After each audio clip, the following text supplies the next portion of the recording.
शिविर का 7वां अंतिम दिवस है।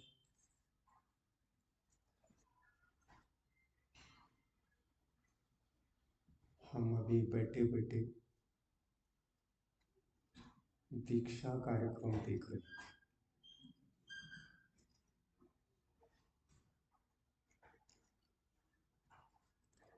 आचार्य श्री के गृहस्थ अवस्था के बड़े भाई का मुनि दीक्षा आज हो रही।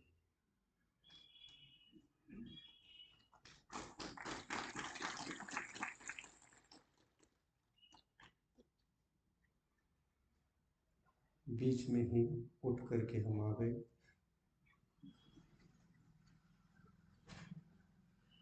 क्योंकि यह कार्यक्रम विज्ञान में बहुत आगे बढ़ गया है, इसलिए कभी भी देखा जा सकता है।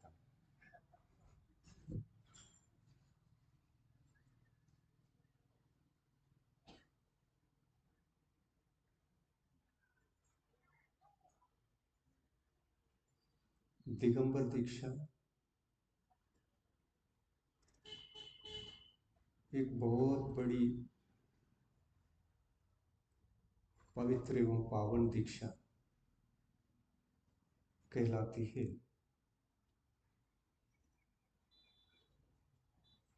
इस दीक्षा के बाद कोई दीक्षा नहीं होती।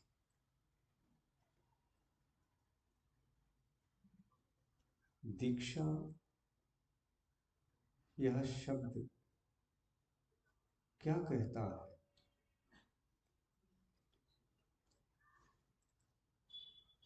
दीक्षित होना, दीक्षा लेना,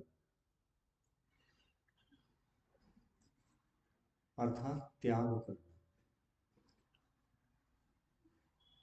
वैराग्य धारण करना।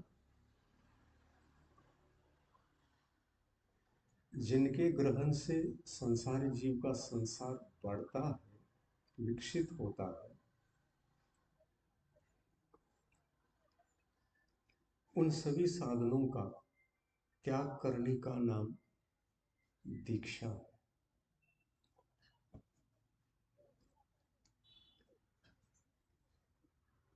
वैसे तो दीक्षा एक भीतरी भी होती है और बाहर की भी होती है। बाहरी दीक्षा को हम आंखों से देख सकते हैं। दिखाई देने वाली दीक्षा बाहर की होती है, जिसको आंखों से देखा जा सकता है, आनंद लिया जा सकता है, वो बाहर की दीक्षा।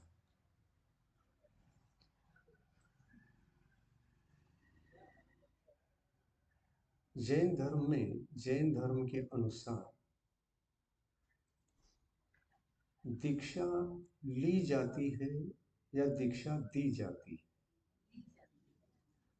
ये जब प्रश्न करते हैं तो इस प्रश्न का लगभग सभी जैनों को पता है उत्तर, कि दीक्षा दी नहीं जाती, ली जाती। जब लेने के भाव होते हैं तो कौन देंगे, दीक्षित हमें कौन करेंगे, ये प्रश्न सामने आता है दीक्षार्थी को।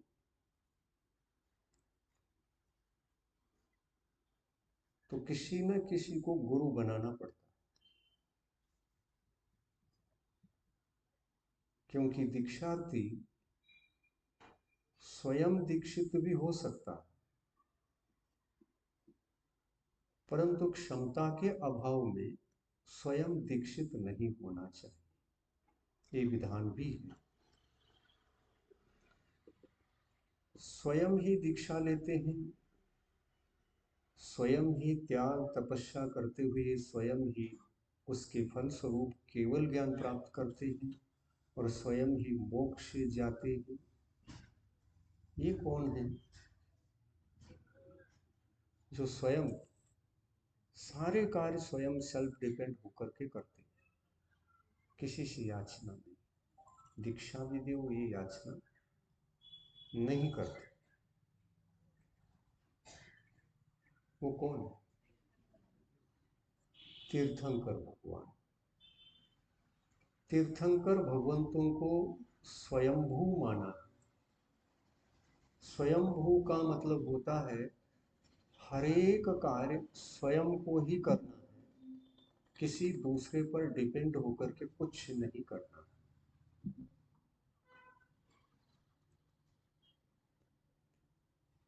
वैराग्य भी होता है तो स्वतंत्र विचारधारा में जीकर वो भीतरी वैराग्य को प्रकट कर धारण कर उसको साकार बनाने का प्रयत्न स्वयं ही करते,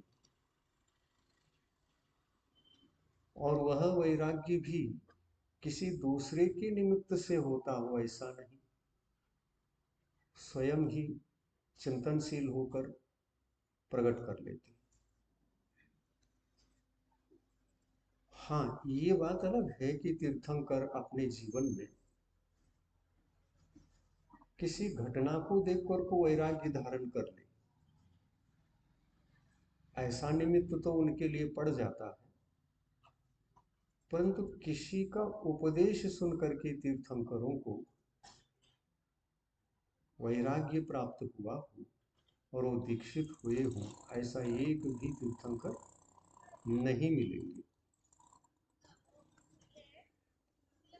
अपन लोगों को उपदेश सुनने से वैराग्य हो सकता है,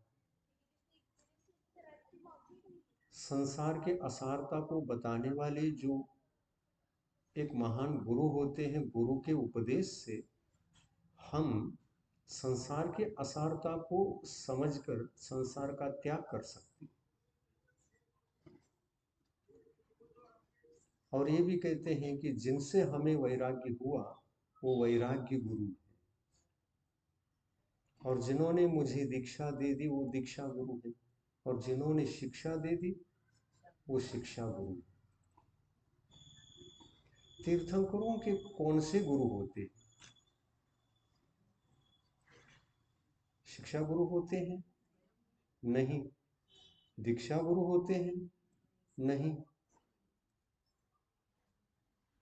उनके जीवन में कोई गुरु नहीं, वो स्वयं गुरु। वो स्वयं गुरु बनते हैं, गुरु अवस्था को प्राप्त करते हैं। उनको गुरु बनाने के लिए कोई वैराग्य की घटना घट सकती है, और वह घटना उनको आत्मचिंतन की ओर, संसार असारता की ओर चिंतन करने के लिए बाध्य बना सकती है।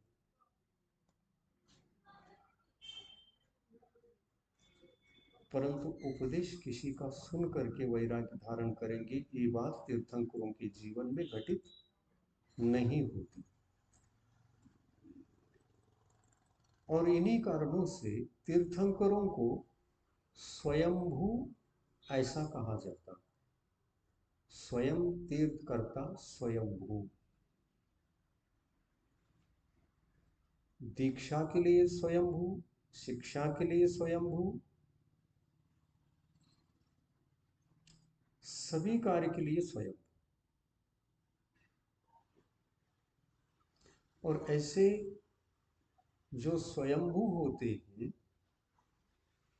वे, विशेष बात यह है कि वे पंच परमेष्टियों की आराधना नहीं करते।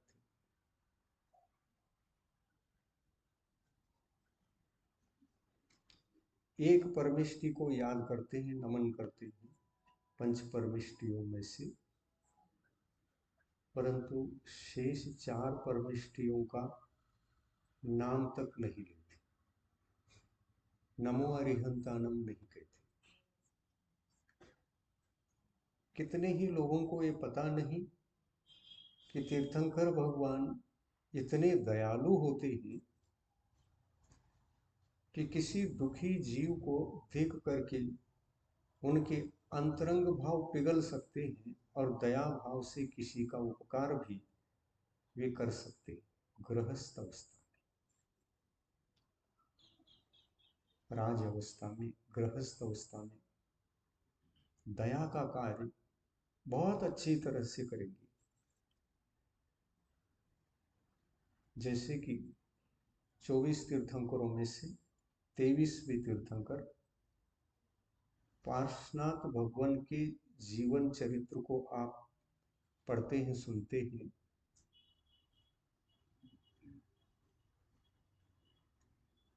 मरण करते हुए दो जीवों को, एक नाग और एक नागिन, दो इन संगी पंचेंद्री भव्य जीवों को, दोनों भव्य, नाग नागिन को नमोकार मंत्र सुनाया। ऐसा शास्त्रों में आता है, और शास्त्रों में आता है इसलिए जरा सा कंफ्यूजन भी होता है लोगों को कि नमोकार मंत्र सुनाया,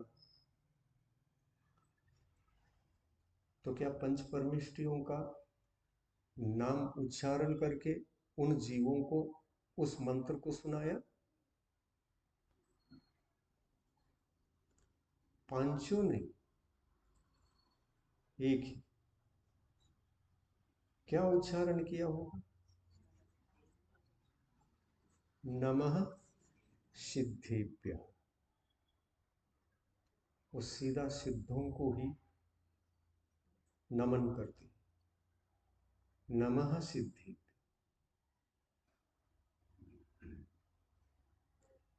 अरहंत अवस्था तक जीव को संसारी कहा। सिद्ध पद को प्राप्त होने के पश्चात ही संसार दशा समाप्त होती है और स्वतंत्र आत्मा शुद्धात्मा कहलाती है।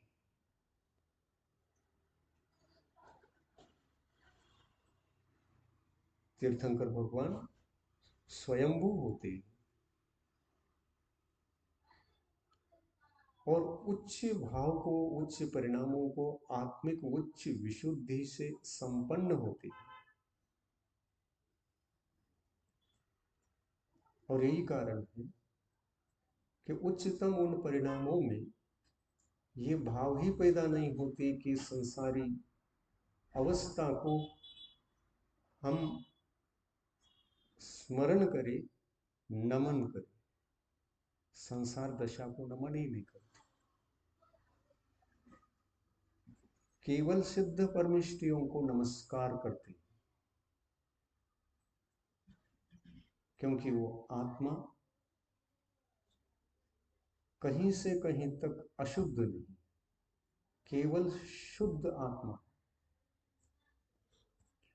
और वह शुद्धत्व दशा ही उनका ध्येय होने से अशुद्ध दशा को गौण रखते हैं और सदा ही सदा शुद्ध दशा को ध्येय में रखकर उसको साधने में लगे रहते हैं।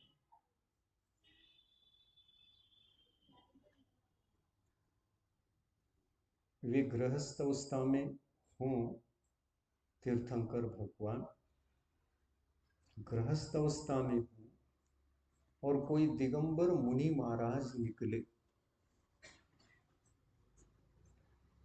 सामने से भी निकले, तो उससे मुनियों के जीवन में चमत्कार घटित होगा।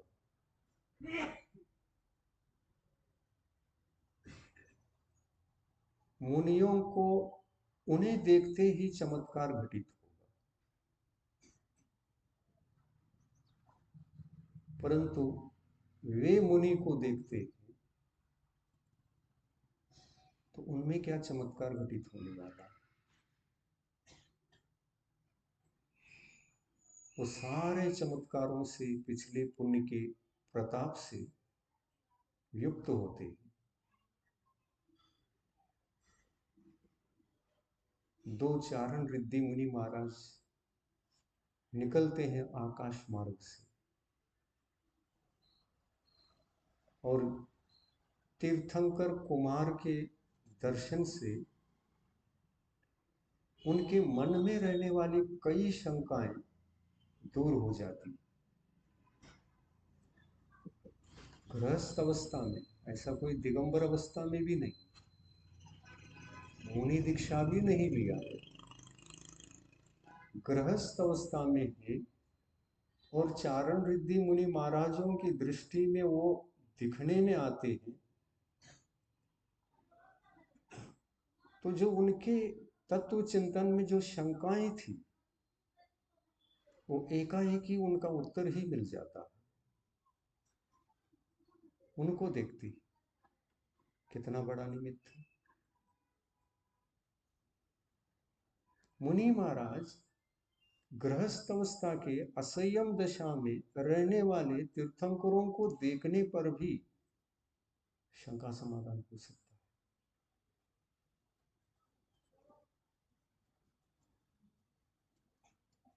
पर तीर्थंकर भगवान गृहस्थ अवस्था में रहते हैं, मुनि महाराज आ रहे हैं, जा करके चरण छू लो, नमस्कार करो। कम से कम इतना कहे कि नमो लोई सब सब, नहीं करते।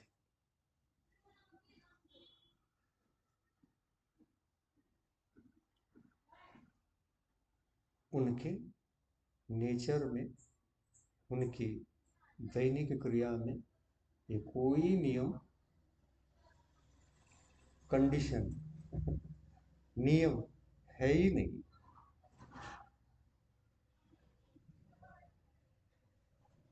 मुनियों को भी देखेंगे तो नमः सिद्धिभ्य कहेंगे। और फिर ये विषय अलग है कि वे ही चारण रिद्धि मुनि महाराज जब सिद्ध दशा को प्राप्त करेंगे तो उनके लिए नमन।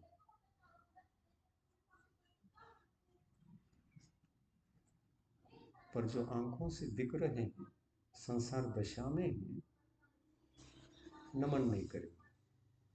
संसार दशा को नमन नहीं। ये दोनों आत्माएं घाती आघाती समस्त आठों कर्मों को नष्ट करके सिद्ध अवस्था में पहुंच जाए तो उसके लिए नमन, उसके लिए भी नमन।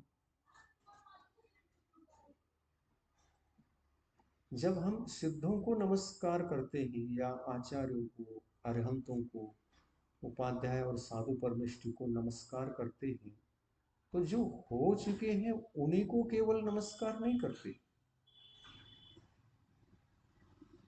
जो वे हैं, हो चुके हैं और भावी काल में होंगे, उन सबको नमस्कार करते हैं। तो चारण रिद्धि मुनि महाराज जिनको शंका समाधान हो गया, भावी काल की अपेक्षा से सिद्ध भगवान है कि नहीं, तो तीर्थंकर उसको नमस्कार कर रहे हैं। पर प्रत्यक्ष सामने आए हुए चारण रिद्धि मुनियों को नमो लोये सौ सामनम नहीं कह रहे, हाथ जोड़कर इतना भी नहीं करते।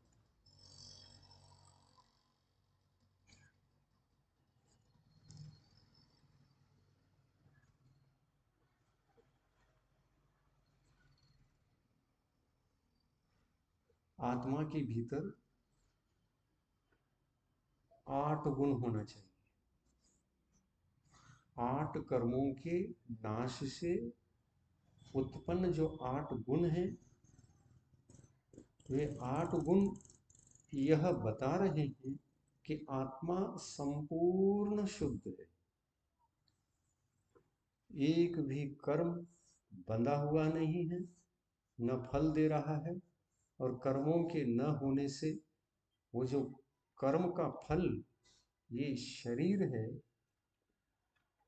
8 कर्मों में से किस कर्म का फल है यह शरीर? नाम कर्म का फल है। नाम कर्म के नाश से 9 कर्म का विनाश होता है। शरीर 9 कर्म, नाम कर्म को नष्ट करेंगे, 9 कर्म का नाश होगा। 9 कर्म और कर्म दोनों नष्ट होंगे तो आत्मा आठों गुणों को प्रकट करके शुद्ध होगा, शुद्ध दशा में दिखाई देगा। तीर्थंकर भगवान उसी को केवल उस अवस्था को, उस दशा को, उस विशुद्ध अवस्था को नमस्कार करते हैं। ऐसा नमस्कार करने से सामने वाले उन मुनियों को नमस्कार नहीं होता है, ऐसा नहीं समझना। वे ही मुनि महाराज त्याग तपस्या करके आठों कर्मों से मुक्त होकर इस भव में नहीं सही, अगले भव में नहीं सही, किसी न किसी भव में निर्वाण अवस्था को, मुक्त अवस्था को प्राप्त करेंगी कि नहीं? करेंगी। उस अवस्था को नमन करते हैं, छोड़ते नहीं।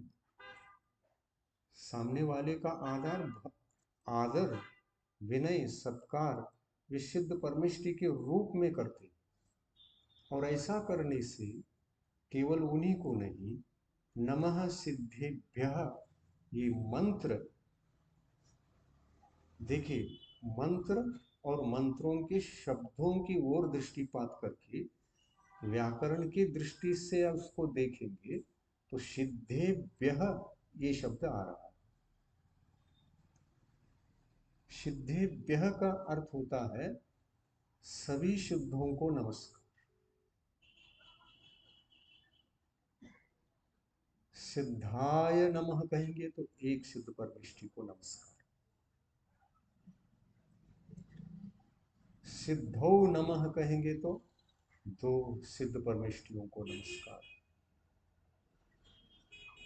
सिद्धों को सिद्धाभ्याम भी कह सकते हैं। सिद्धाय, सिद्धाभ्याम, सिद्धिभ्यः। सिद्धाय एक वचन, सिद्धाभ्याम द्विवचन और सिद्धिभ्यः बहुवचन। नाग नागिन को नमोकार मंत्र सुनाते समय नमः सिद्धेभ्यः कह रहे हैं, तो मंत्र सुना रहे हैं या उन आत्माओं को नमस्कार कर रहे हैं?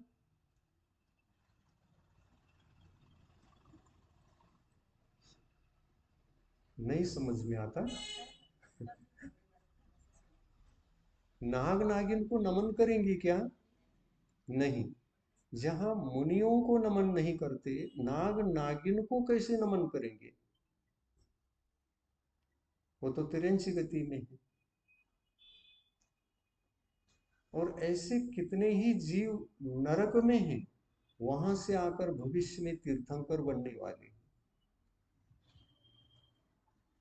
तीर्थंकर प्रकृति का बंद किया है, उस पुण्य कर्म को बंद करके आज वर्तमान में कितने ही जीव नरक में हैं, वहां से डायरेक्ट आकर मनुष्य पर्याय से तीर्थंकर बनकर मोक्ष जाने वाले।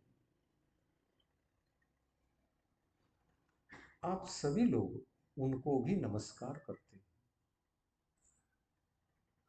सिद्ध भगवान भी कर रहे हैं, ये आज तीर्थंकर भगवान भी कर रहे हैं। ग्रस्त अवस्था के तीर्थंकर भगवान, नरक में रहने वाले तीर्थंकर बनने वाले हैं।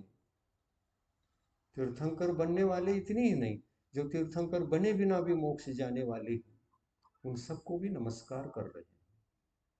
पर ये पता नहीं चलता कि किसको नमस्कार कर रहे हैं। सिद्धेभ्यः, ये जो मंत्र वाक्य में सिद्धेभ्यः जो पद है, ये सिद्धेभ्यः पद तीनों कालों को स्पर्श करने वाला पद है। आप नमोकार मंत्र पढ़ते, विद्यमान 3 कम 9 करोड़ मुनियों को ही नमस्कार नहीं करते, 3 काल संबंधी सभी मुनियों को नमस्कार करते। 3 कम 9 करोड़ तो वर्तमान में होते, जो हो चुके हैं वे अनंत हैं, जो होंगे वे भी अनंत हैं, हो चुके हैं, वे अनंत होंगे, वे अनंत जो हैं वो 3 कम 9 करोड़ सामने। क्या आप लोग केवल 3 कम 9 करोड़ को नमस्कार करते? नहीं, हम अनंतानंत सिद्ध भगवंतों को नमस्कार करते हैं, अनंतानंत अरहंत भगवंतों को नमस्कार करते हैं अपन लोग, तीर्थंकर नहीं। अनंतानंत आचार्य परमेष्टियों को नमस्कार करते हैं, अनंतानंत उपाध्याय परमेष्टियों को नमस्कार करते हैं, अनंतानंत साधु परमेष्टियों को नमस्कार करते हैं, हम पांचों पदों को नमस्कार करते हैं और त्रिकाल संबंधी सबको नमस्कार करते हैं।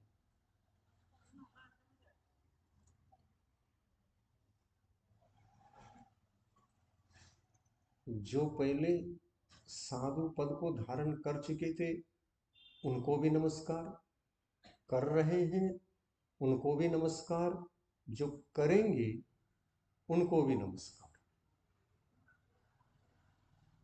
परंतु जो करेंगे ऐसे जीव तो अभी वर्तमान में तीर्थंकर कर्म को, सर्वश्रेष्ठ पुण्य प्रकृति को बांधकर पहले नरक में, द्वितीय नरक में और तृतीय नरक में भी विद्यमान है, वहां जन्मे, पाप कर्म के फल से वहां जन्मे। राजा श्रेणिक का नाम सुना है? कौन से नरक में है वह जीव? पहले नरक में है ना। तीर्थंकर बनने वाले हैं कि नहीं? तीर्थंकर पुण्य प्रकृति का बंध हुआ है कि नहीं? हुआ है, पहले नरक में है। तो आप लोग क्या उस नरक में रहने वाले नारकी पर्याय को नमस्कार करेंगे?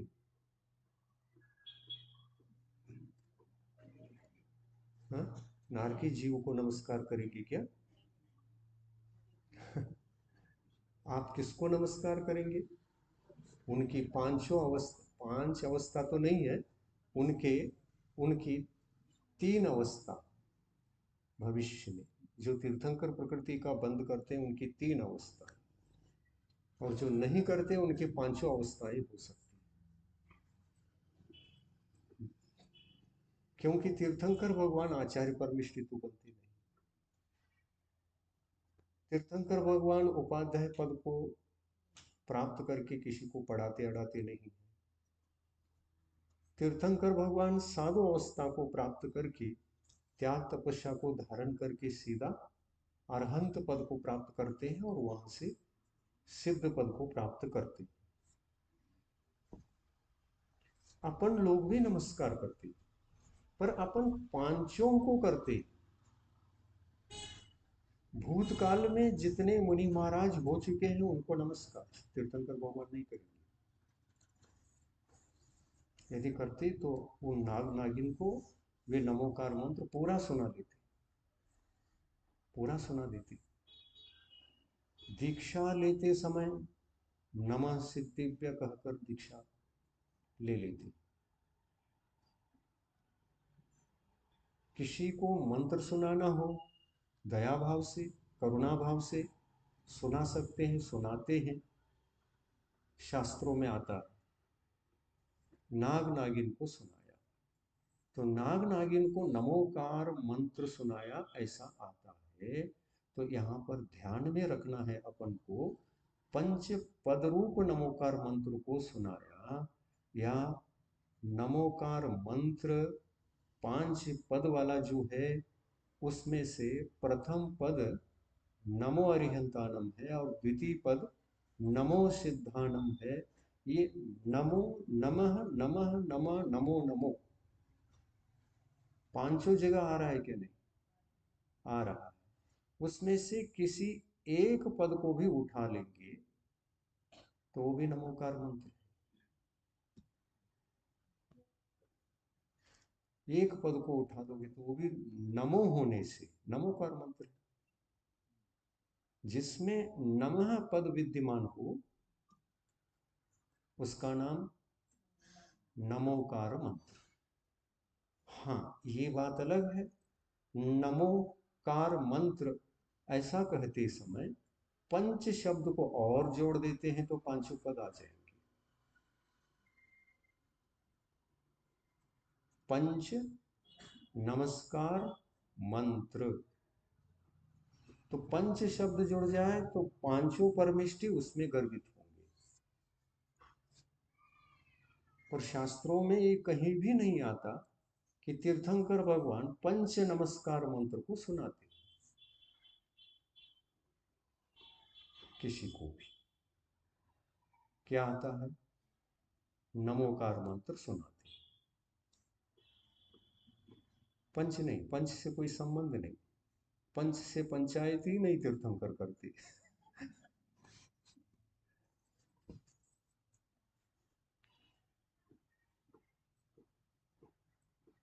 अपन सभी को नमस्कार करते। देखिए, जैन धर्म की एक विशेषता है, जैन धर्म ने सामान्य लोगों के लिए भी शासन दिया है, सिद्धांत दिया है, तत्व दिए। आप लोगों के लिए भी तत्व दिया है, आपको क्या करना चाहिए और क्या नहीं करना चाहिए, कर्तव्य क्या है। तो कहते हैं विवेक से नमस्कार करना यह कर्तव्य है। अपन सबको बता रहे हैं तीर्थंकर भगवान। तीर्थंकर भगवान ये बता रहे हैं कि नमो शब्द वंदना का द्योतक है, नमस्कार का द्योतक है। सद्गुणों को नमस्कार। सद्गुण क्या है? तो रत्नत्रय सद्गुण है। तीनों सद्गुण हैं या उसमें से एक दो सद्गुण हैं, तो तीनों जहां विद्यमान हो, एक साथ हो, तो तीनों सद्गुण है।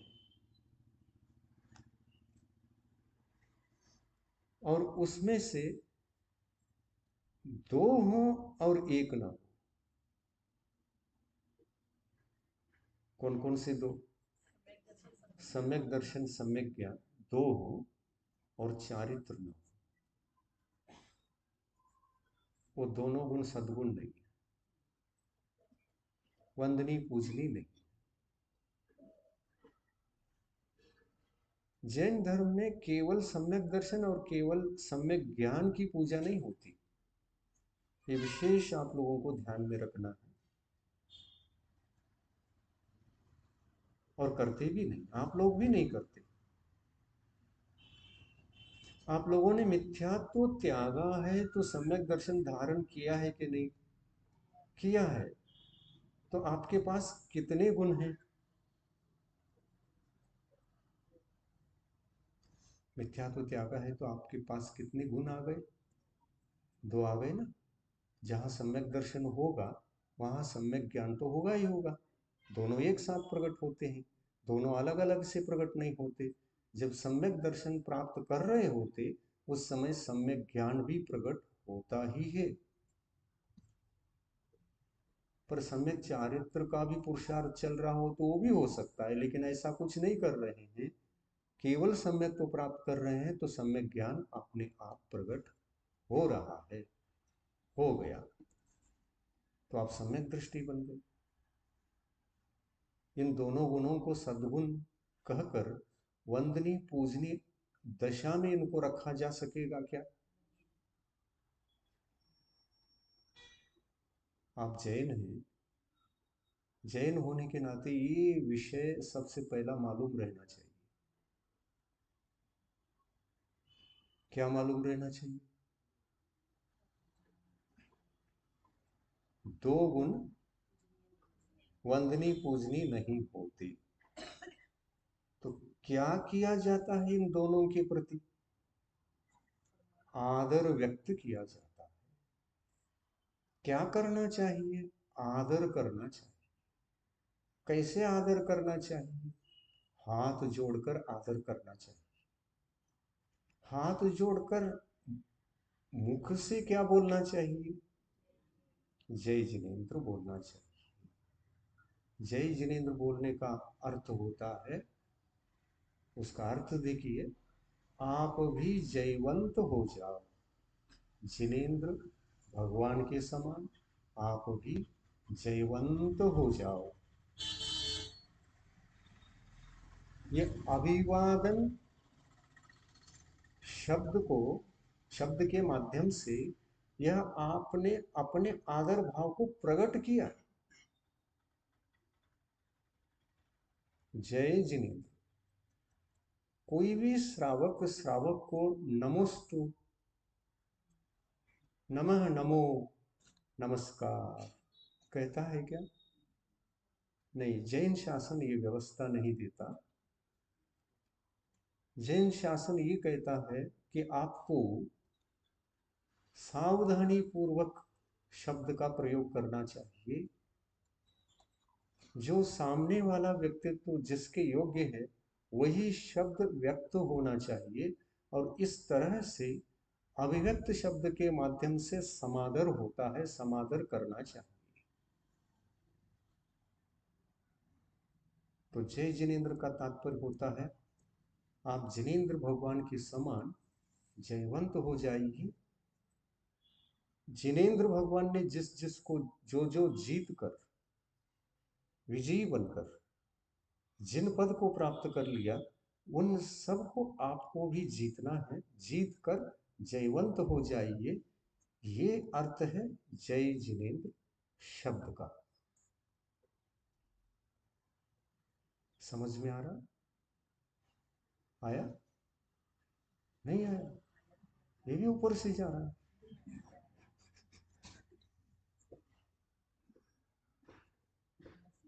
हमको ये समझ में नहीं आता हिंदी भाषा टफ पड़ती है या विषय टफ पड़ता है? कठिन कौन सा पड़ता है, भाषा या शब्द? विषय। विषय कठिन है, विषय तो सरल है। भाषा हो सकती है, हम हिंदी में बोल रहे हैं, आप मराठी मातृभाषा वाले ही, तो ये समझ में कम आता हो।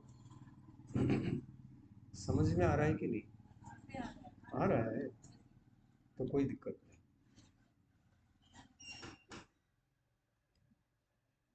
जैन धर्म का मुख्य मूल सिद्धांत, मुख्य मूल सिद्धांत ये है कि संयमी जीव ही वंदनीय है, असंयमी जीव वंदनीय नहीं। ये बात पकड़ में आनी चाहिए। जिनके जीवन में मिथ्या तो छूटता नहीं, ये बात पकड़ में आ जाए तो मिथ्या तो अपने आप छूट जाएगा। जैन शासन की मूल बात संयमी वंदनीय है, असंयमी वंदनीय नहीं। तो असंयम अवस्था कब तक होती है ये देखें। असंयम अवस्था कब तक होती है संसारी जीव के पास? हा? जब तक वह पंच पापों का त्याग करके दिगंबर दीक्षा नहीं लेता और परिग्रह से युक्त होता है, तब तक असंयम अवस्था होती।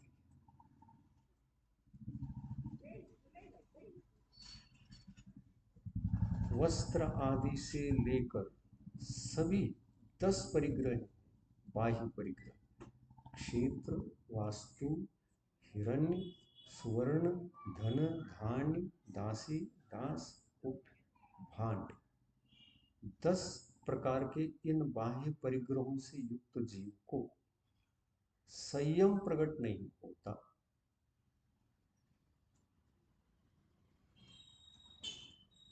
संयम प्रकट करने के बाद संयम की रक्षा के लिए कोई वस्तु ग्रहण कर ले,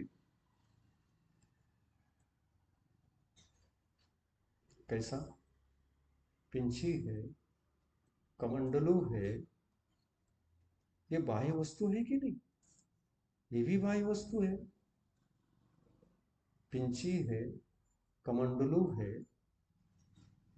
आपके द्वारा प्रदान किया जाने वाला शास्त्र है। शास्त्र ही नहीं, मुनिराजों को रहने के लिए आवास, आवास दान भी आता है ना। रत्नकर्णक श्रावकाचार में 4 प्रकार के दानों का नाम लेते हैं। त्यागियों को देने योग्य दान कितने हैं? तो कहते हैं 4। क्या क्या दिया जाता है? जो उनके पास नहीं है उसको दिया जाता है। उनके पास जो नहीं है उसको दिया जाता है, और वस्तु ही है वो, बाह्य वस्तु। वस्तु को दिया जाता है, प्रदान किया जाता है। कौन कौन से? देखिए 4 बताया है। आहार मुनियों के पास होता है क्या? नहीं होता, तो मुनि अतिथि है। वंदनी पूजनी अतिथि अवस्था दिगंबर मुनि की होती है। वंदनी पूजनी अतिथि अवस्था क्यों होती है? क्योंकि उन्होंने इंद्रिय विषयों को त्याग दिया है। जिसको त्यागा है उसमें आहार पदार्थ भी आ गए, तो त्यागने के बाद आहार ग्रहण कर रही कि नहीं? अब करना ही वो तो त्यागा क्यों?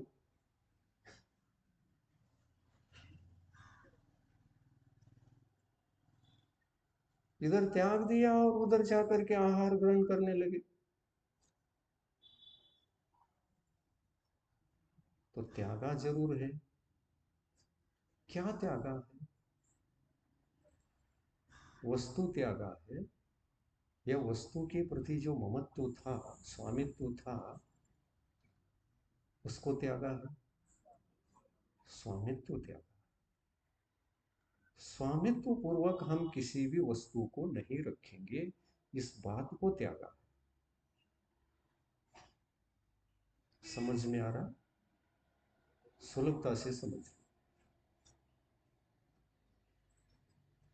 आप भी त्यागते हैं तो वस्तु को नहीं त्यागना चाहिए, और वस्तु को त्यागा भी नहीं जा सकता। त्यागोगे तो लौट करके आने वाला है, और लेना भी पड़ेगा। आपको लेना पड़ेगा, कितनी भी बड़ी दीक्षा ले लो आप, आपको लेना ही लेना है। और जो त्यागने के बाद लिया जाता है वो 4 प्रकार का है। एक, आहार। आहार को त्यागा, आहार सामग्री को त्यागा, दीक्षा ले ली। फिर यहां भूख लगने पर आहार को, अरे छोड़ा क्यों? नहीं, छोड़ने पर जिसको छोड़ने से हम दीक्षित हो सकते थे, दीक्षित कहला सकते थे, उसको हमने त्यागा है। क्या त्यागा है? स्वामित्व त्यागा है। हमको दुनिया के किसी भी वस्तु के प्रति स्वामित्व भाव नहीं है, स्वामित्व बुद्धि नहीं है। इस बात को जो त्यागते हैं वो दीक्षित होते हैं, और इसी को जो नहीं त्यागते वो दीक्षित हो नहीं सकते।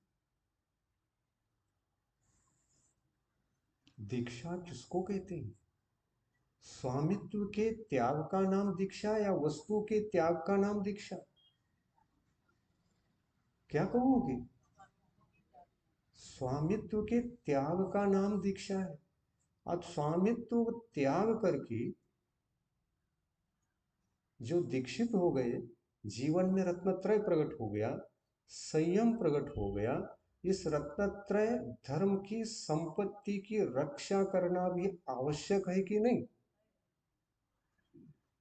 है? तो इसकी रक्षा के लिए जो वस्तु ग्रहण करोगे वो वस्तु ही उपकरण होगा। जैसे दीक्षा के बिना इसको रख नहीं सकते। आप लोग रखते हो क्या? पिंची नहीं रखती। क्यों नहीं रखती? क्योंकि हम दीक्षित नहीं।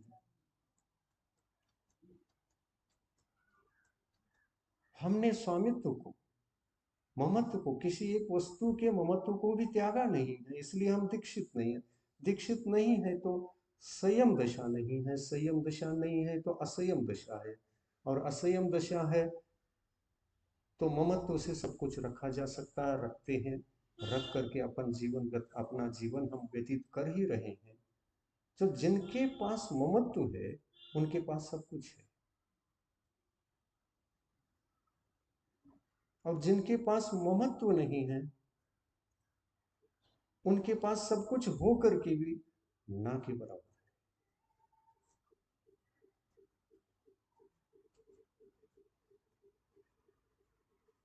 नहीं होने के बराबर, सब कुछ होकर के भी। लेकिन सब कुछ को ग्रहण करते हैं क्या? नहीं, सब कुछ ग्रहण करने में नहीं आता। तो ग्रहण करने में क्या आता है?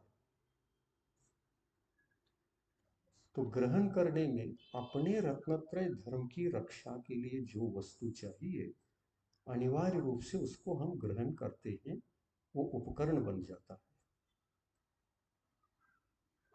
अपनी आत्मा के साथ यदि रत्नत्रय धर्म है और रत्नत्रय धर्म की रक्षा के लिए उसको यदि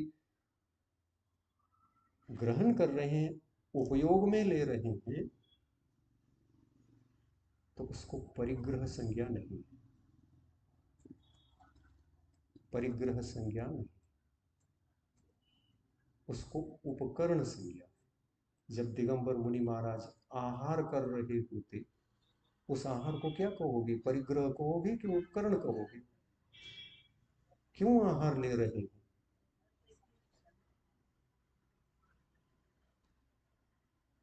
इंद्रिय विषयों की पुष्टि के लिए ले रहे हैं क्या? नहीं, इंद्रिय विषयों को तो त्यागा है,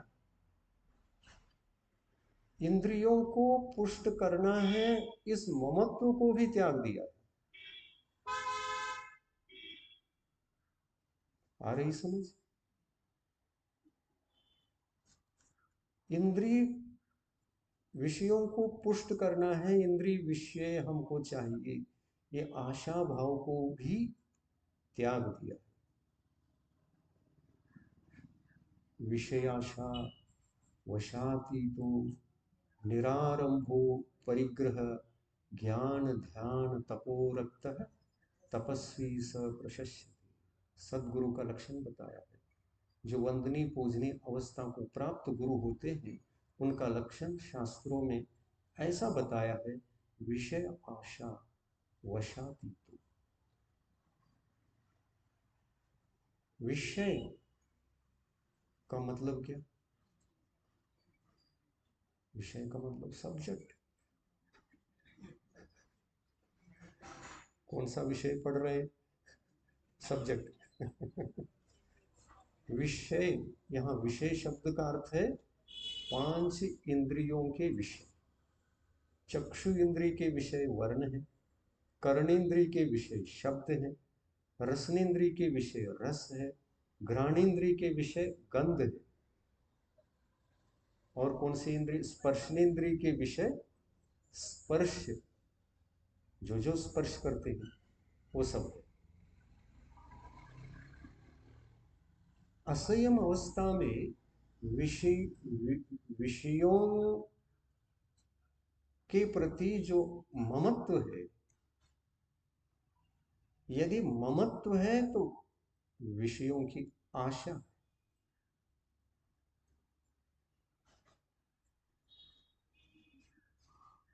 ममत्व हो तो विषयों की आशा। ममत्व रहित विषय है तो उपकरण है, क्योंकि संयम दशा है। संयमी किसी वस्तु को ग्रहण करेगा तो किस उद्देश्य से करेगा?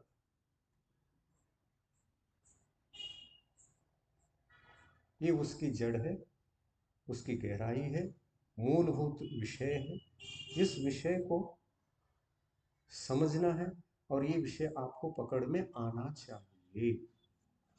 यही पकड़ में नहीं आया इसलिए हम आज तक मिथ्यात्व त्याग नहीं पाए। कौन वंदनीय कौन अवंदनीय इसको भी नहीं समझ पाए। इतना अज्ञान अंधकार अपने पास रहा। तीर्थंकर भगवान स्वयं कहते हैं,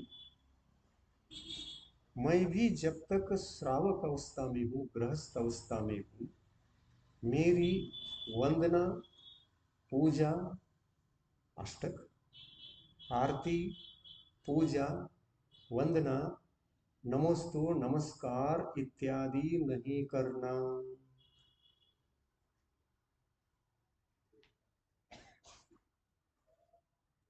तीर्थंकरों के 5 कल्याणक होते।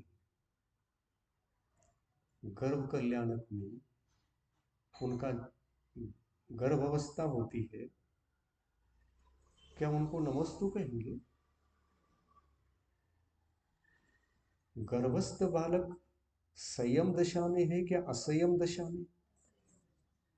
असंयम दशा में। संयम को धारण करने के लिए कम से कम कौन सी उम्र होना चाहिए? 8 साल अंतर्मुहूर्त। उसके बाद ही रत्नत्रय धारण करना संभव। सम्यक तो है, संयम है, इसको धारण करने के लिए कम से कम जीव को 8 साल की आयु चाहिए।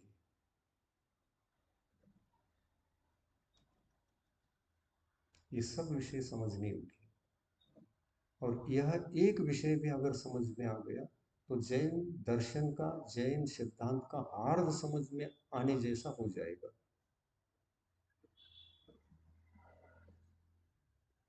डीप है, ऐसा डीप धर्म जगत में और दूसरा कोई नहीं। अहिंसा परमो धर्म। अहिंसा इसका दूसरा नाम है। क्या सांप आ गया? हाँ, सांप आया ना?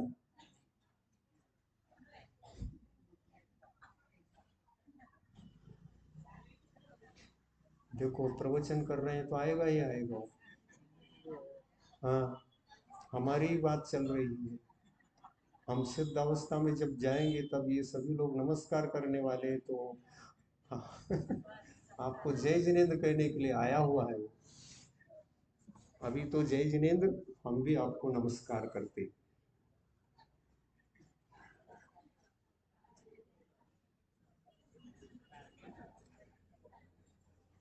हाँ, बैठ जाइए। आप भी पंचेंद्रिय हैं और वह भी पंचेंद्रिय।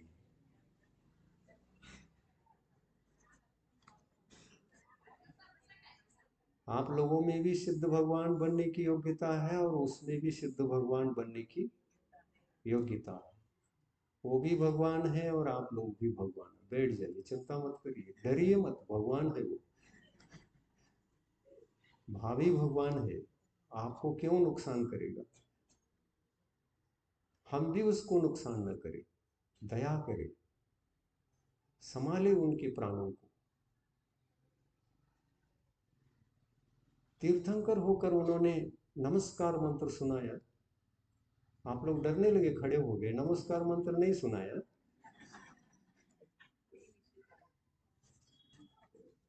प्रवचन सुनते हुए भी भूल जाते।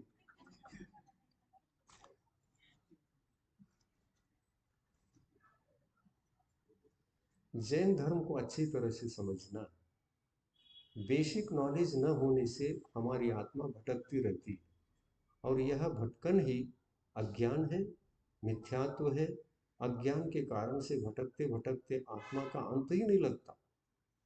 चतुर्गति में निरंतर जन्म मरण करता रहता है। ऐसा न हो, आत्मा का कल्याण शीघ्र अतिशीघ्र हो, मनुष्य पर्याय व्यर्थ न जाए, इसके लिए हमारा एक ही लक्ष्य बनना चाहिए। हम जल्दी से जल्दी इस भव में जो धर्म संबंधित विषय है, जिसको हम धारण कर सकते हैं, प्राप्त कर सकते हैं, कर लेना चाहिए। करेंगे ना? क्या क्या संभव है आपके जीवन में? सम्यक दर्शन संभव है।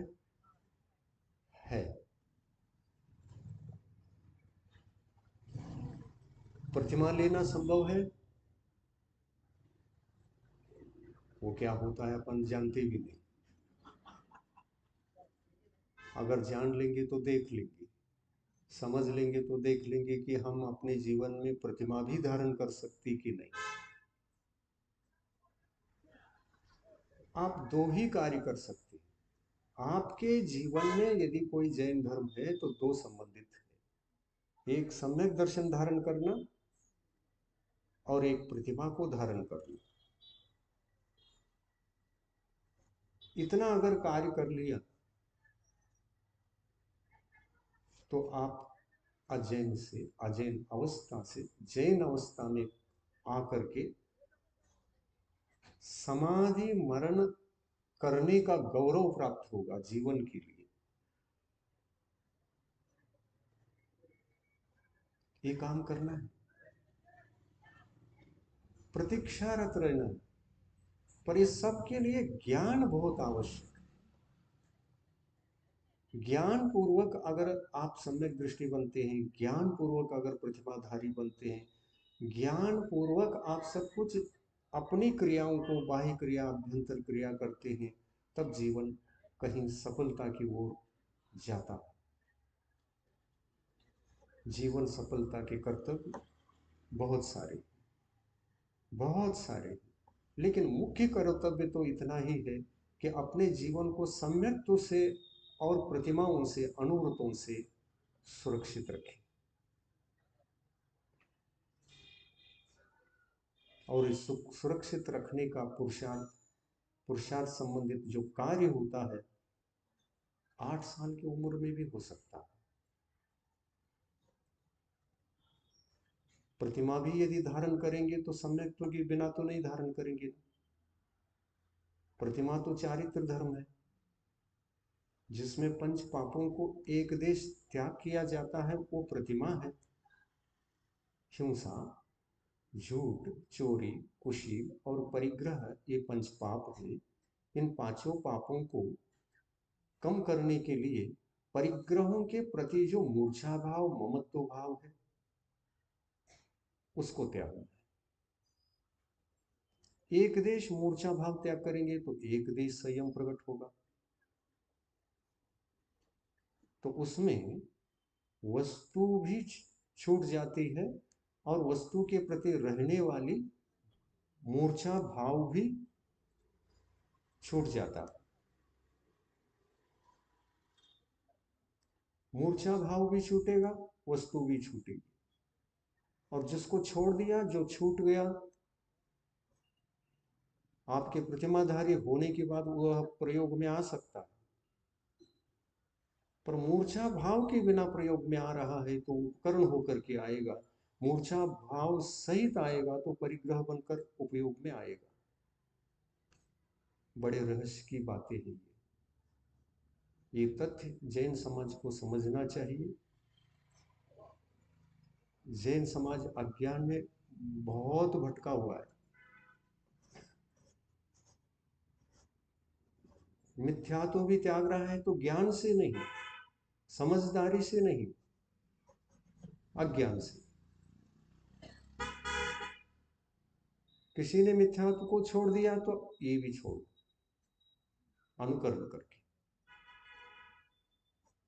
आपने छोड़ा, हाँ हमने छोड़ा, हम भी छोड़। तो समझ के छोड़ने से धर्म होगा कि समझे बिना धर्म छोड़ने से धर्म होगा? समझ समझ कर छोड़ना है। समझ के छोड़ना ये सम्यक ज्ञान है, और समझे बिना छोड़ना मिथ्या ज्ञान। और मिथ्या ज्ञान से जो भी आचरण किया जाता है वो अपने जीवन की सफलता को दे नहीं सकता। और इसलिए कई कर्तव्य हैं। उन कर्तव्यों में से आद्य कर्तव्य ये है कि हम स्वाध्यायशील बने, ज्ञानी बने, विवेकी बने। जैन धर्म के इन सिद्धांतों की व्यवस्था को बहुत ज़्यादा नहीं, लेकिन प्रारंभिक बेसिक जितना चाहिए उसको समझने और आचरण करने में हम कम ना निकले। समझना भी है और आचरण भी करना। जितना समझते हैं उतना आचरण में लेना।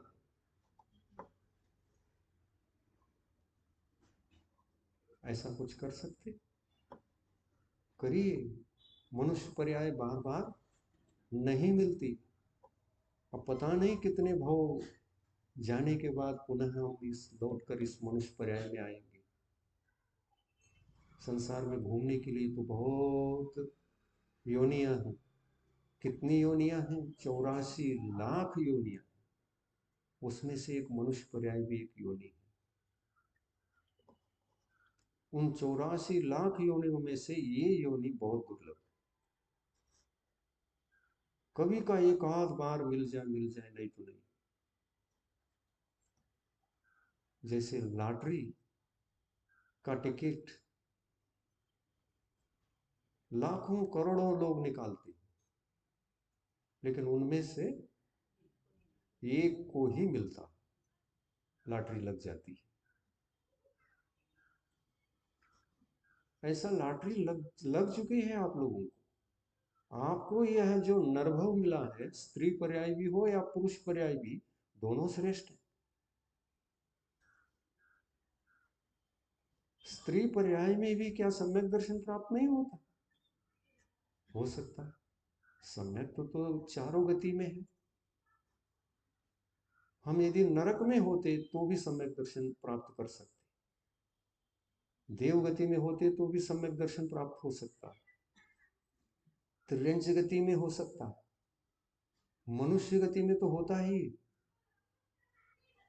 और ये सम्यक तो धर्म, ज्ञान धर्म, चारित्र धर्म, ये जो धर्म है, जैन धर्म है, इसका उपदेश मध्य लोक से होता है और यहीं से प्रसारित होता है चारों गति में। नरक में रहने वाला नारकी जीव यदि सम्यक दृष्टि है तो इन्हीं तत्वों के कारण से। देवगति में कोई देव है, सम्यक दृष्टि है, तो इन्हीं तत्वों के कारण से। इन तत्वों को किसने समझाया? कौन से परमेष्टि ने? सबसे पहले आद्यकर्ता, समझाने वाले कौन है? अरिहंत परमेष्टि। अरिहंत परमेष्टि की वाणी से जो धर्म निसृत हुआ है वो चारों गति में। ऐसा नहीं समझो कि नरक का सम्यक दर्शन कुछ और है, देवगति का सम्यक दर्शन कुछ और है, किसी का दूसरे के द्वारा समझाया हुआ होगा, वहां इंद्र ने समझाया होगा ऐसा वैसा। नहीं, इंद्र भी जो देवों को धर्म का उपदेश करता है वो अरहंत भगवान का समझाया हुआ धर्म का ही उपदेश करता है, इंद्र देवता। और वहां भी धर्म सभा लगती है इसी तरह से, जहां अपन आज बैठ करके धर्म सभा में धर्म सुन रहे हैं।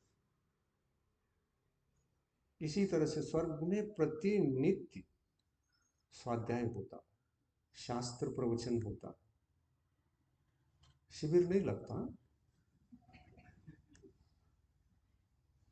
इंद्र कभी शिविर नहीं लेंगे। शिविर तो यहाँ मध्य लोक में लेना पड़ता है, यहाँ लेते हैं। वहां तो निरंतर शास्त्र स्वाध्याय चलता है। स्वाध्याय कभी एक दिन भी रुकता नहीं। और यहाँ पर अपन स्वाध्याय करने का नेम ले लिया और स्वाध्याय प्रारंभ भी हो गया तो बीच बीच में कई दिन गैप हो जाता है। स्वर्ग में एक दिन भी स्वाध्याय गैप नहीं होता। क्यों?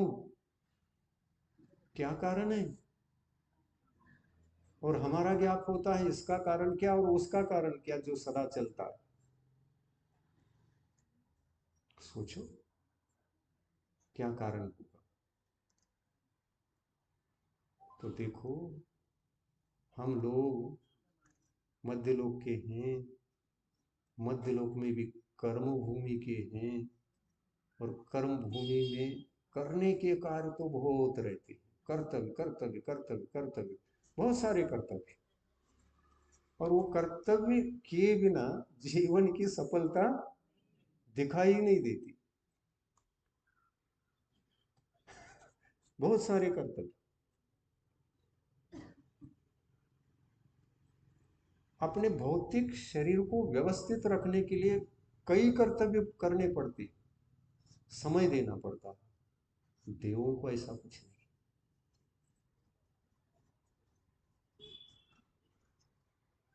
देवों को भूख प्यास तो लगती है,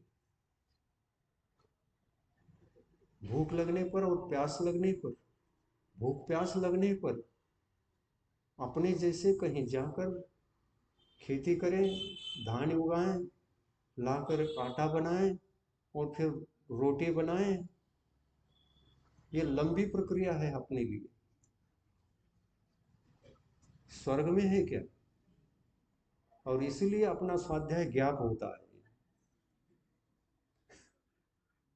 जरा सुबह उठने में देर हो गई और फिर सभी भोजन करेंगे, रोटी कौन बनाएगा, रसोई कौन बनाएगा? और जिनको बनाना है वही बनाते रोज, तो स्वाध्याय में आए नहीं। क्यों? देर से उठे और ऐसा हो गया, ज्ञाप हो गया। दूसरे दिन भी ऐसा ही हुआ, नींद खुली ही नहीं, तो दूसरे दिन भी स्वाध्याय ज्ञाप हो गया, प्रमाद के कारण। प्रमाद भी है, किंतु हमारे सामने अनेक कार्य हैं पेट भरने के लिए। देवगति में पेट भरने के लिए अनेक कार्य कर्तव्य करने पड़ते हैं क्या? इसलिए वो कर्म भूमि नहीं, ये कर्म भूमि। कर्म भूमि में जन्मे जीवों को ही कर्म करने पड़ते हैं, इसलिए इस भूमि का नाम कर्म भूमि। करो और खाओ, किए बिना तो खाने को नहीं मिलेगा, करो फिर खाने को मिलेगा, इसलिए कर्म भूमि। धर्म करो तो करना ही पड़ेगा, तो ही उसका फल है। धर्म भी करने पर फल है, नहीं करोगे नहीं मिलेगा। तो यहां कर्म अधिक है। अपने भौतिक शरीर को, भौतिक जीवन को यापन करने के लिए भी बहुत सारे कर्म करने पड़ते हैं, और धर्म करने के लिए भी समय निकाल कर कर्म करने ही पड़ते हैं। धर्म के जो कर्म हैं, षट कर्म, भगवान ने कहा देव पूजा क्या करो, रोज देव पूजा करो। देव पूजा करो कहने से सब देवों की पूजा शुरू की अपन ने। समझ में नहीं आया, देव यानी देव, सब देव, देवगति के भी देव और अरहंत देव भी देव और गुरुदेव भी देव, और सभी करने लग गए। और सभी करने लगे, देवों की पूजा की, मरण करके देव बन करके जन्म लिया। देव कौन बनता है? व्यंतर देव। देव है ने व्यंतर देवों में आता है भूत। भूत है ने देव, और देव ही देव है, देव भी देव है, और देवगति के व्यंतर देव है। व्यंतर किन्नर किम पुरुष महोरग गंधर्व यक्ष राक्षस भूत पिशाचा। व्यंतर देव 8 प्रकार के, भूत भी हैं उसमें, तो भूतों को देव कहते हैं आपकी भाषा में। जाना है तू देवगढ़ को, तू घाड़े तू।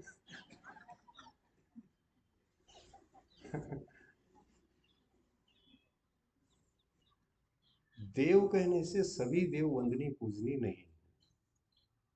उन देवों से भी पूछो जिन देवों को हमने अज्ञान अवस्था में पूजा की है, चावल चढ़ाया है, केला चढ़ाया है, सफरचंद चढ़ाया है, और क्या क्या क्या चढ़ाया, जो भगवान की पूजा सामग्री होती है सब चढ़ाया। और भगवान को जैसे नमस्कार करती थी वैसा ही बैठकर नमस्तु किया। वहाँ जय जिनेन्द्र भी मालूम नहीं, नमोस्तु भी मालूम नहीं, बस रूढ़िवाद से जो जैसे कहते थे उसका अनुकरण करके हमने भी कर लिया। कितना गलत हुआ। अज्ञान अवस्था में हमारा गुणस्थान कौन सा था? पहला था क्या चौथा था? कौन सा था? पहला गुणस्थान। अज्ञानी जीव जो धर्म के संबंध में जो नियमावलियां हैं, सिद्धांत हैं, शासन है, अनुशासन है, इन अनुशासन संविधान की इन बातों को यदि ज्ञान में नहीं रखता है तो प्रथम गुणस्थान में होता है। धर्म भले ही करे तो बाहरी अनुष्ठान मात्र करता है, भीतर में वह सम्यक ज्ञान को धारण करके धर्म के आराधक नहीं बन सकता। तो ऐसा हमारा समय व्यतीत हुआ और लगा है पाप, पाप के अलावा कुछ नहीं लगा। धर्म किया लेकिन फिर भी पाप बांधा। ये पाप कैसे बंध गया? तो उसका मूल कारण है धर्म को हमने समझकर नहीं किया, अज्ञान से किया, परंपरा से किया, रूढ़िवाद से किया, अनुकरण से किया, दूसरे का देखा देखी किया। तो जैन धर्म ये सब मान्य नहीं करता। जैन धर्म में रूढ़ी परंपरा का कोई महत्व नहीं।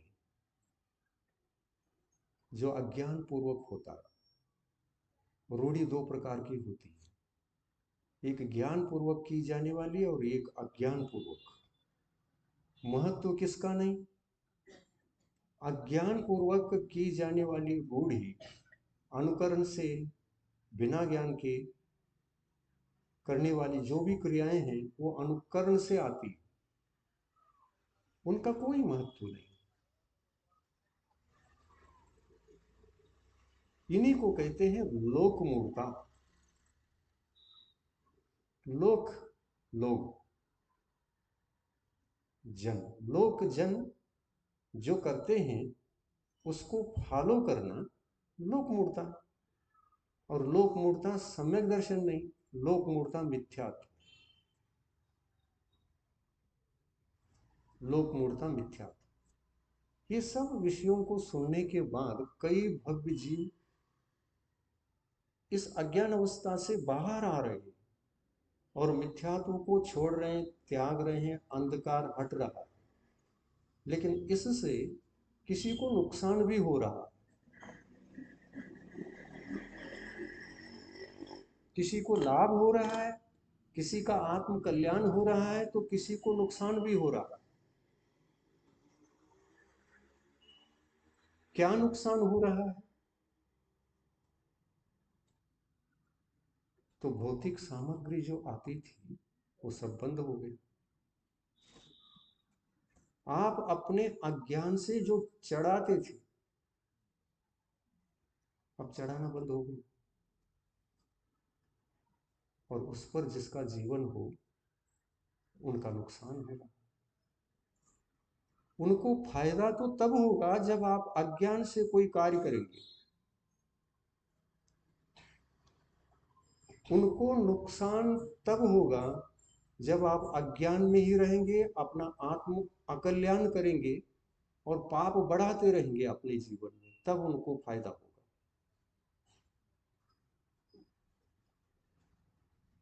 आ रहा है समझ में?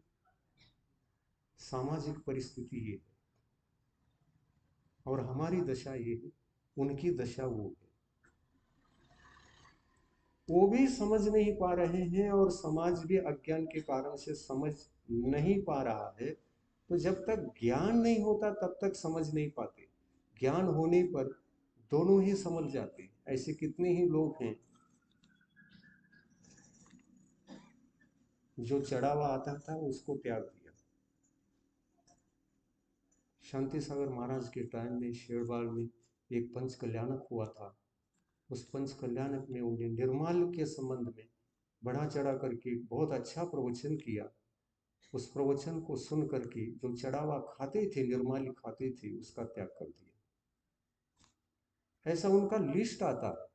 पत्र पत्रिकाओं में उस समय में जो छपा, वो पत्र पत्रिकाएं आज भी उपलब्ध है, मिले हैं, प्राप्त हुई, उसमें उन सब का लिस्ट है। कितने लोगों ने निर्माल्य त्यागा।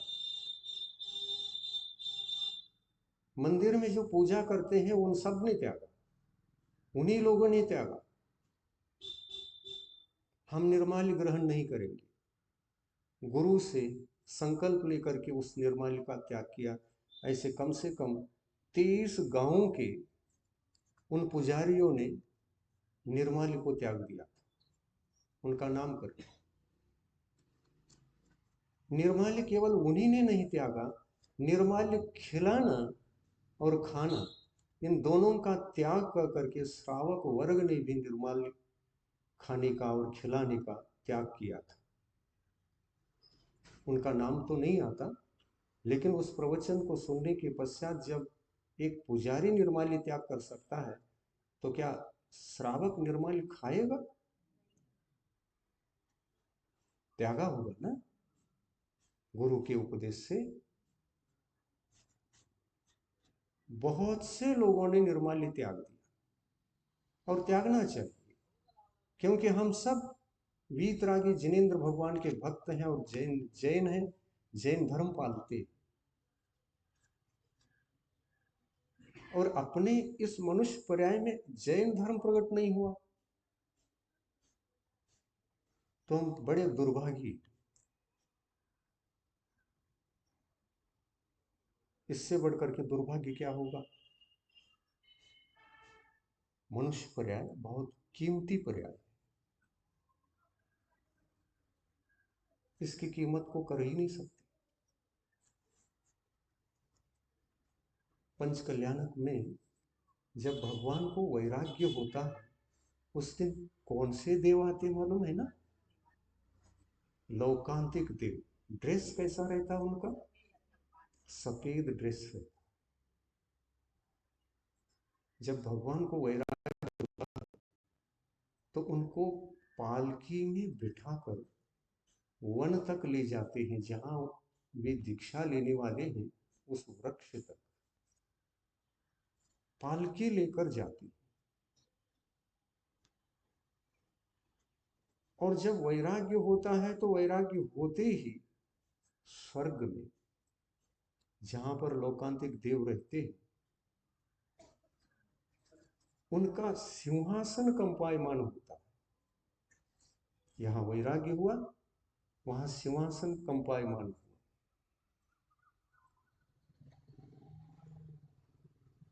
जैसा यहां होता है ना, आचार्य से शिवपुर आए, यहां भूकंप हो गया, सभी भागे, दौड़े दौड़े दौड़े दर्शन के लिए। होकर के आए कि नहीं? अगर मध्य प्रदेश में होते तो इतने लोग नहीं जाते महाराष्ट्र के। जब सिरपुर आ गए, ये पता चला, अरे हमारे महाराष्ट्र में आ गए, कह करके सब लोग चले गए।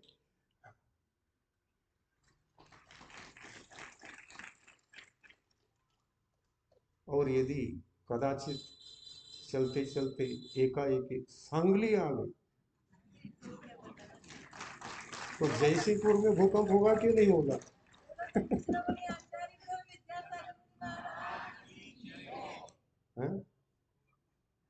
घर घर में चर्चा रहेगी कि नहीं? ऐसा ही होता है। जब तीर्थंकर भगवान को यहाँ मध्यलोक में, इस पृथ्वी पर, कर्म भूमि में भगवान को वैराग्य होता है, संयम धारण करने के भाव मात्र जगे, अभी किया नहीं, पर वो जो भाव जग गए हैं, उन भावों का समादर करने के लिए असंयम अवस्था में उनको पालकी में बिठाएंगे। संयम के भाव मात्र हैं, अभी संयमी नहीं, उम्मीदवार बन गए, निश्चित हैं। उस दिन दीक्षा होगी, कुछ घंटों के बाद दीक्षा होने वाली है। आज भी दीक्षा का दिवस है। आचार्य श्री के बड़े भाई का दिगंबर दीक्षा है, आज दिगंबर दीक्षा। सबसे पहली दीक्षा उस परिवार में उन्हीं की होनी थी। सबसे पहले घर में यदि कोई वैरागी थे तो यही थे। फिर ऐसा क्यों हुआ? ऐसा इसलिए हुआ, इनको वैराग्य देखकर सबको वैराग्य हुआ और एक शब्द भी किसी को नहीं बताया। कहीं हमसे पहले ये न ले।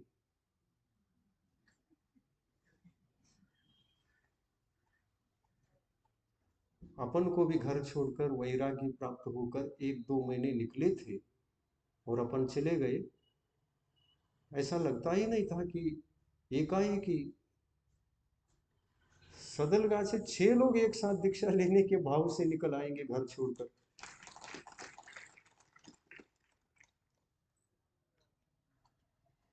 माता, पिता, 2 बहनें, 2 भाई, 6 लोग। इनको नहीं बताया। किसको? महावीर को नहीं बताया।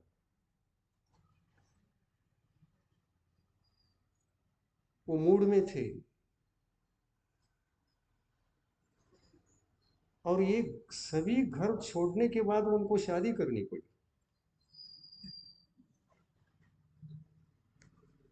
अकेला क्या करे, अब घर ऐसे छोड़ नहीं जा सकती।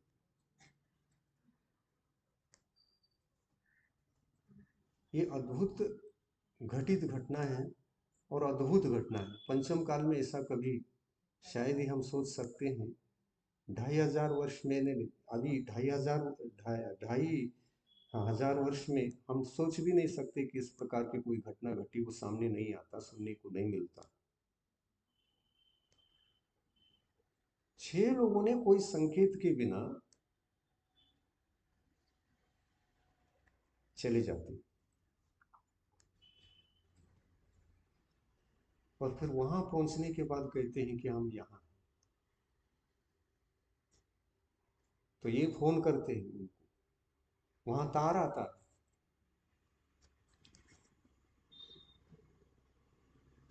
हम रसोई बना रहे थे और करंट लग गया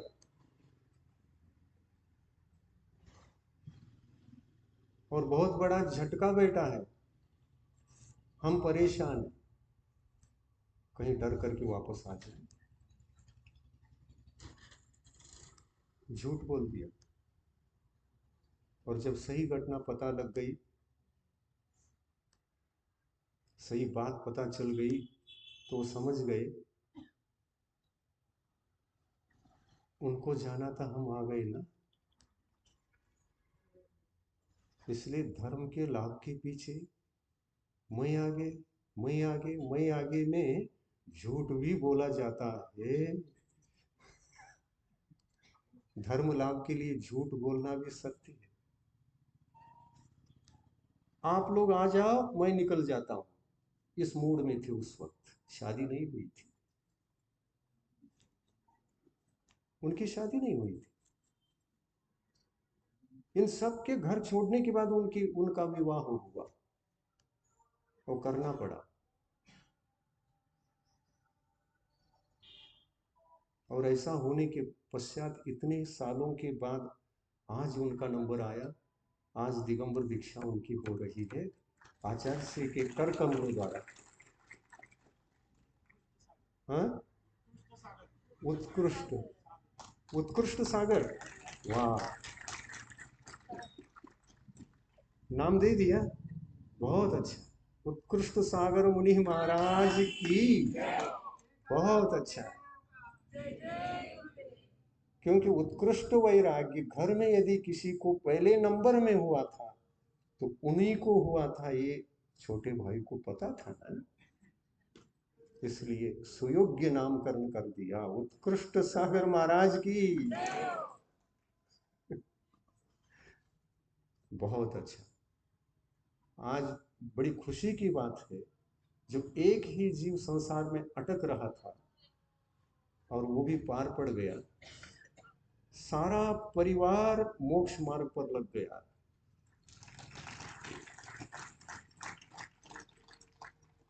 और आज भारतवर्ष एक चमत्कारिक ढंग से उस परिवार को देखता,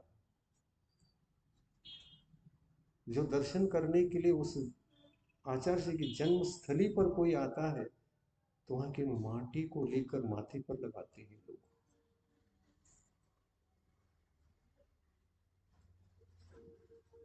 धन्यवाद के पात्र पूरा परिवार। मनुष्य पर्याय की महत्ता को समझने वाला ऐसा एक ही एकाकी परिवार यह इस पंचम काल का सबसे बड़ा उदाहरण।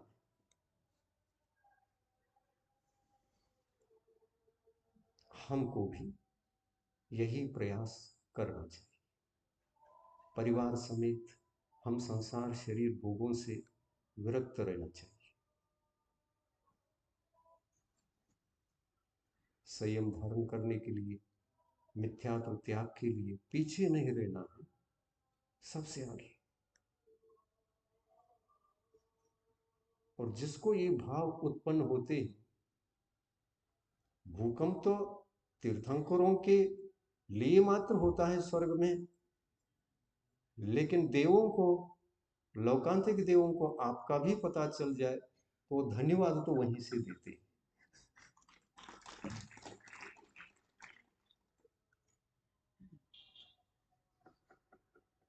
जैन धर्म अद्भुत धर्म है, समस्त संसारिक प्राणियों के लिए है, सबके लिए है, ज्ञानियों के लिए भी है, अज्ञानियों के लिए भी है, सबके लिए आत्म कल्याण करने योग्य यदि कोई धर्म है वो जैन धर्म। जैन धर्म का तात्पर्य जीतने वालों का धर्म।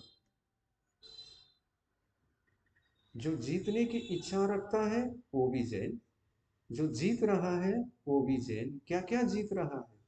मिथ्यात्व भावों को जीत रहा है, अज्ञान भावों को जीत रहा है। ये अज्ञान भाव और मिथ्यात्व भाव जिन कर्मों के उदय से होते हैं उन कर्मों को जीत रहा है। और क्या जीत रहा है? इंद्रिय विषयों के प्रति उत्पन्न होने वाले समस्त ममत्व भावों को जीतने की आशा रखता है, अपेक्षा रखता है। ममत्व भावों को जीत रहा है, जीतने की इच्छा रखता है, वो भी जैन। और जीत रहा है वह भी जैन। आज महावीर ने समस्त ममत्व भावों को त्याग कर जो ये पंच महाव्रत स्वरूप के जैन धर्म के अत्यंत उत्कृष्ट व्रतों को धारण किया है, उत्कृष्ट वैराग्य उनमें था, आज वह साकार हो गया। कितनी बड़ी खुशी की बात है, कितनी बड़ी खुशी की बात है। भारतवर्षीय सभी जैन समाज के जैन लोग कहते थे कि वो अकेले क्यों अटक गए, और वो अटके नहीं थे।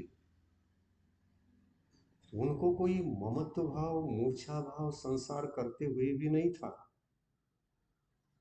वो बस मौका ही देख रहे थे कि कौन से कर्तव्य के बाद मैं निकल सकता हूं। आज निकल गए। ऐसी घटना आप सबके जीवन में घटे तो स्वर्ग में भी भूकंप हो जाए।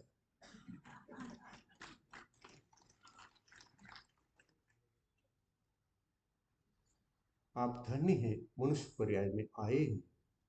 इस मनुष्य पर्याय के लिए हम क्या, तीर्थंकर भगवान भी धन्यवाद कहते हैं। आप यहां आ गए, कर्म भूमि में आ गए। आप कितने श्रेष्ठ हो। इस श्रेष्ठता की महत्ता को समझो। इसको विषयों में खराब मत करो, अज्ञान में इसको नष्ट मत करो। ज्ञानी बनो, स्वाध्याय करो, आत्म तत्व का चिंतन करो, जितना बन सके उतना। जितने भीतरी कर्मों को जीत सकते हैं, जीत कर जैन बनो। इस पर्याय में पूरी तरह से तो जीता नहीं जा सकेगा। 8 कर्म हैं, इन आठों कर्मों को जीतने के लिए कम से कम 3 जन्म तो लेने ही पड़ेंगे।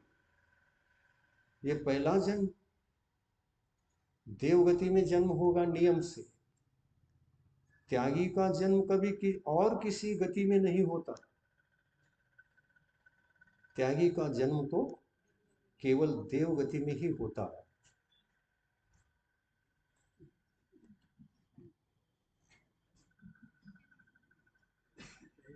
प्रवचन से वैराग्य लेना पड़ेगा।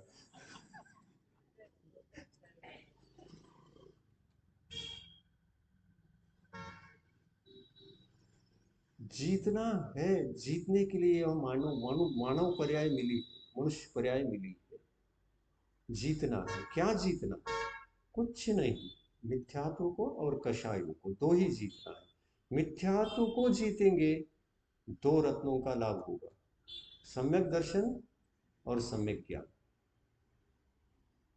और विषयों के प्रति जो ममत्व भाव है, उस ममत्व भाव को जीतेंगे तो 1 रत्न और मिलेगा, जिसको संयम कहते हैं, चारित्र कहते हैं, सम्यक चारित्र। ये 3 रत्न जिस मनुष्य के जीवन में हो, वो चक्रवर्ती से भी वंदनीय पूजनीय हो जाएगा, चक्रवर्ती से बड़ा कहलाएगा। जिनकी वंदना स्वर्गीय इंद्र देवता भी चरण छूकर, स्पर्श कर, नमस्कार करके अष्टक करता है, 8 द्रव्यों से पूजा करता है। हमने अज्ञान अवस्था में किसी की भी अष्टक की? किस किस का अष्टक किया? किस किस को चावल चढ़ाया? किस किस को आरगी चढ़ाया? तीर्थंकर भगवान कहते हैं, मैं भी अगर वस्त्रधारी हूं तो कोई चावल नहीं चढ़ाना, हमको नमस्कार भी नहीं करना। मेरे पास सम्यक दर्शन है, ज्ञान है, 2 रत्न है। ये रत्न वंदनीय पूजनीय तभी होते हैं जब इस रत्न के साथ चारित्र रत्न जुड़ जाए। उस दिन अष्टक करना, उस दिन नमोस्तु बोलना, उस दिन नमो लोये सवो सावनम कहना।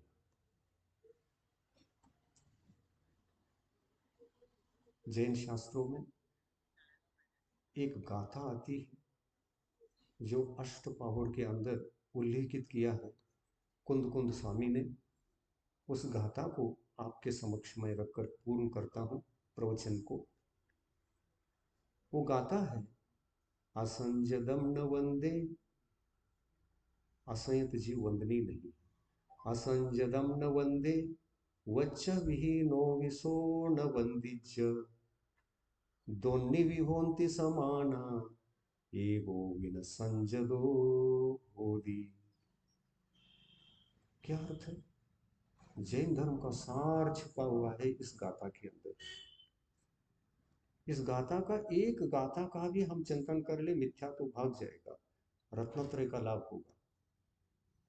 सम्यक दर्शन ज्ञान, ये 2 तो लाभ होंगे ही होंगे, पर इस गाथा को चिंतन मनन करके, एक ही गाथा के अर्थ को अच्छी तरह से समझ करके अपन ने ज्ञान हासिल किया है, तो वो रत्नत्रयधारी दिगंबर साधु भी बन सकता है।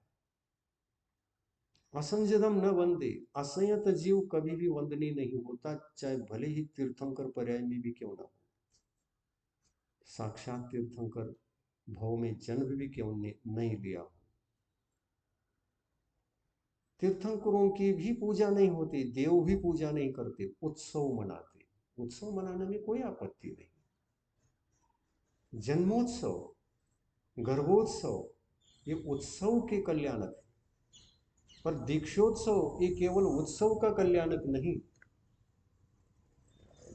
पूजोत्सव भी उसके साथ जुड़ जाता है। सम्यक दर्शन और सम्यक ज्ञान ये उत्सव मनाने योग्य है, नमस्तु के योग्य नहीं। पर इन दोनों रत्नों के साथ जब संयम जुड़ जाता है, तब केवल उत्सव ही नहीं मनाया जाएगा, पूज्योत्सव भी होगा। 8 द्रव्यों से पूजा होगी। ऐसा यह जैन धर्म इस धरती पर अनादि काल से था, है और अनंत काल तक इस धरती पर रहने वाला है, अनंत जीवों का कल्याण करने वाला है। ऐसा पवित्र जैन धर्म ज्ञान के माध्यम से आपके जीवन में समझ में आ जाए और आपका भी जीवन रत्नत्रय की ओर अग्रसर हो जाए, तो आज जिसने दीक्षा ली, संसार करके भी दीक्षा ली, और दूसरी बात एक ध्यान में रखना, शायद आचार्य श्री के कर कमलों से विवाहित व्यक्ति का यदि दिगंबर दीक्षा है तो शायद यही प्रथम बार। आज तक उन्होंने किसी को भी विवाहित को दिगंबर दीक्षा नहीं दी, और पहली बार ऐसी दीक्षा हम देख रहे, ये भी चमत्कार।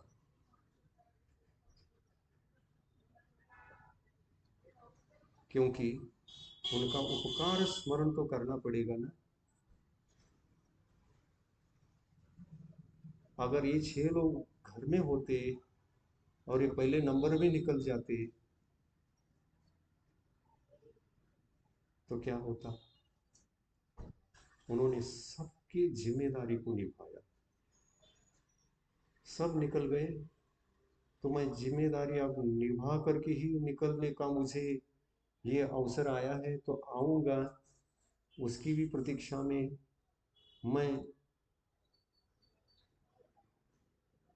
बालकाल से ही था, बाल्यकाल से मैं उसकी प्रतीक्षा में था। लेकिन मेरे कर्मों ने मुझे घुमाया, मुझे पीछे डाला और सबको आगे कर दिया, ले गए। वे रत्नत्रय के आराधक बन गए और इतने समय पश्चात, उम्र क्या है उनकी, 80 साल के होंगे महावीर। आचार्य श्री की उम्र 78 की हो गई, 78, 78 आचार्य श्री को, और उनसे 2 साल बड़े हैं महावीर, 80 हो गए। अभी उनको देखो तो 50-60 के लगते हैं। उनका शरीर इतना एक्टिव है, आचार्य श्री से भी ज्यादा एक्टिव। यही तो पुण्य होता। बाल्यकाल में वैराग्य को धारण करके अपने आप के शरीर को जो उन्होंने संभाला है, जो भावना भाई है, उस भावना के कारण से वो जो पुण्य था भावना भाने का, आज नहीं कल, आज नहीं कल, लेना है, बढ़ना है, आगे जाना है, ये जो भाव थे, इन भावों के कारण से वो शरीर भी उनके लिए साथ दिया, और आज द्वार खुल गया संयम धारण करने का। ऐसा संयम का द्वार सबका खुले और सबके लिए आत्मा का कल्याण हो। जीवन सफलता के जो कर्तव्य थे, कुछ कहने में आए, कुछ कहने, बहुत कुछ कहने में नहीं आए, थोड़े थोड़े करके ही इन सबको समझना पड़ेगा, आगे बढ़ना पड़ेगा। आप सभी कल्याण करें। यह मोक्ष मार्ग बहुत दुर्लभ है, दुर्लभता के इन दिनों को खोना नहीं। देव लोग भी तरसते हैं इस मनुष्य पर्याय के लिए, आपको भी तरसते रहना है। तरसते तरसते एक दिन संयमधारी बनना है। इस भावना के साथ आज के प्रवचन को पूर्ण करेंगे। जिनवानी शिखर जी, पर्यटन क्षेत्र कैंसिल हो गया। हाँ, आचार्य ने खुद बताया, मुक्त हो गए। बहुत अच्छा, गवर्नमेंट निकल गया है। बताओ बताओ बताओ आप भी बताओ बताओ मुख से बताओ, आज मराठी में बता दो, हम भी बता।